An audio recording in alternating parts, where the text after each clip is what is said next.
The first thing Caleb Mercer saw that scorching summer morning was bare feet in the dust, pressed against his barn like somebody had nailed them there. For one hard second, his hand drifted toward his belt, and the thought that came with it wasn't mercy. The girl didn't scream. She just stared, clutching a fistful of dry palmetto leaves to her chest, like that was the only law left in the world. Her cheek was swollen, her knee was purpled, and her eyes looked older than 21 should ever look. Caleb crouched close enough that a passerby might have sworn he was about to do something wicked. The girl's lips shook, then steadied. She whispered the sentence that made Caleb's throat go dry. "My father sneaks in every night." Her voice cracked, but it held, like she'd rehearsed it 100 times. Caleb didn't ask which father. Instead, he stared at the barn door, as if the darkness inside might answer for her.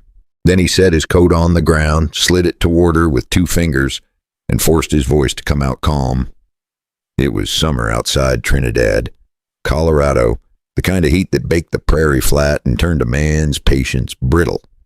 Caleb was 55, a rancher with wind-cracked hands, and a face that had learned to hide worry behind squint lines. He'd come to this old barn to mend a hinge, and to be alone for a spell, because loneliness was quieter than town talk. Now there was a young woman pinned to his boards, shaken like a spooked colt, and he could feel the day tipping into trouble. A man's word was about to matter more than his comfort, and Caleb knew it. She kept the leaves tight, and she wouldn't take the coat until he leaned back and angled his body away from her. Caleb reached for his canteen, slow and careful, and poured a little water into the cap. Caleb nodded once and kept his voice low, because loud voices were for cattle, not for someone who'd been cornered. "All right," he said. "You're safe right here, and I won't touch you, unless you ask." She swallowed, and her gaze slid past him, to the open land, and the long road that led toward Raton Pass.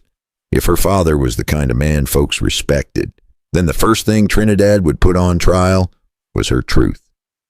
"Tell me your name," he said, "and tell me who you can't go back to."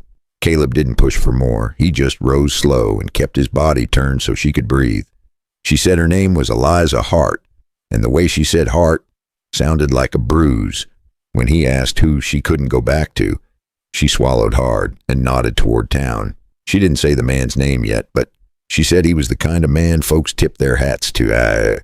Caleb had seen that kind before. Clean cuffs in daylight, dirty hands after dark. He told her to stay low, and he led his horse the long way, keeping the barn between her and the open road. He got her to the edge of Trinidad by late afternoon, and the heat still clung like a wet shirt. He didn't take her to the sheriff's door, because the first thing a town does is protect its own story. Instead, he took her behind Lottie Pierce's boarding house, where the kitchen door squeaked and the gossip stayed outside. She looked at Eliza once, and she didn't ask foolish questions. She just said, "Come on in, honey." Caleb stepped out front to buy salve and bread soft enough to eat, and he kept his eyes down like a man hiding sin. That was when he saw the notice board and felt his stomach drop. It wasn't a wanted poster yet. It was a missing notice with Eliza's name and a reward printed bold. Under that clean print, somebody had added fresh ink, "Runaway daughter, likely confused, reward for safe return to loving father." And he'd seen towns do this before, turn a frightened young woman into a problem so decent men could stop asking questions. Across the street, Silas Hart stood in the shade, dressed neat as Sunday, talking gentle to Deputy Wade Kincaid. Silas looked straight at Caleb and smiled like he already knew where the girl was hiding. Silas held his hands like a grieving father, and his voice looked gentle from a distance, but his eyes were hunting, and Wade was smiling like a man counting money. Caleb turned away, and he didn't run, because running would only prove their lie. He walked straight toward the saloon, and he knew one thing for sure. They were already waiting for him inside. Men looked up from their cards, pausing mid-deal. A few faces turned away too fast, like they already knew the script. He saw Deputy Wade Kincaid near the bar, and Wade smiled like a man with a script. Caleb eased to Tom's table, and he spoke low enough to keep it private. He said there was a young woman hiding, and she was scared of going home. He said the man she feared wore respect like a clean shirt. Tom said a town runs on proof, and proof takes patience. Caleb didn't like it, but he knew the law had to walk before it could run. Across the room, Wade leaned close to a loud-mouthed ranch hand, and Caleb saw money change hands. That ranch hand stood up slow and turned toward Caleb like a rooster looking for blood.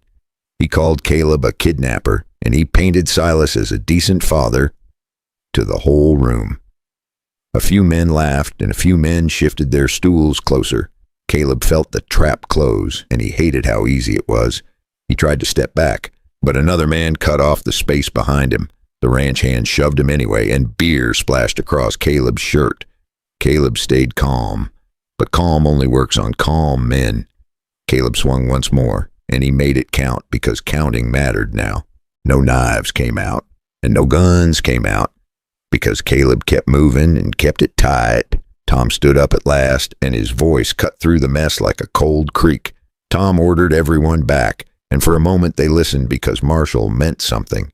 Wade stepped in quick, and he put iron on Caleb with a grin. Wade said it was for disturbing the peace, and he said it loud for the room. Caleb didn't fight the cuffs, because fighting would sell Wade's lie. Tom met Caleb's eyes once, and Caleb saw a question there, not a judgment.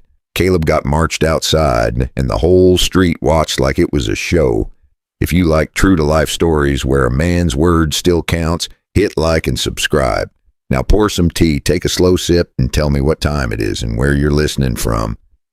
Then outside the jail, Caleb heard Wade promise Silas something for tonight. And Caleb knew Eliza was running out of hours. Caleb sat on the bunk and listened to the jail settle into its night noises.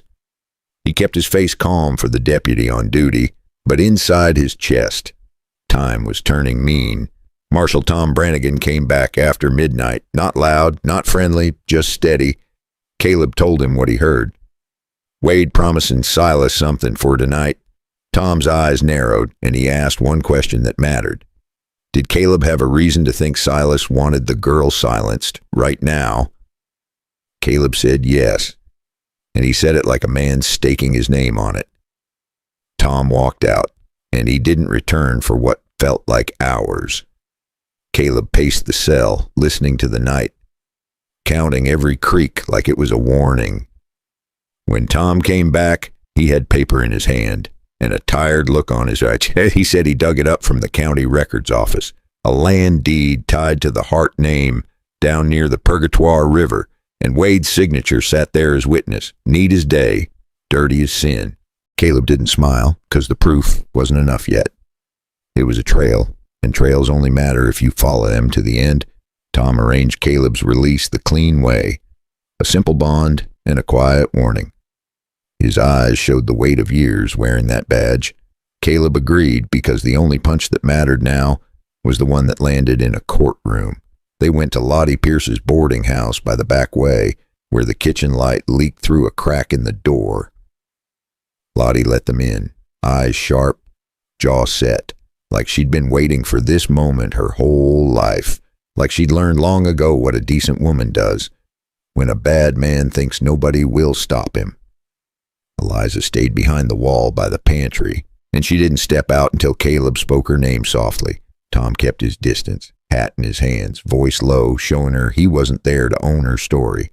Lottie brought out what she had found tucked in a flour tin, a receipt for money, signed by Wade, and a second paper that pointed straight at the Hart land.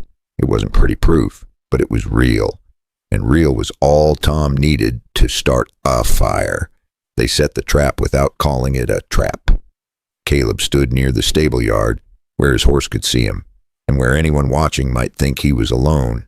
The summer night was thick, and the boards creaked with every warm gust.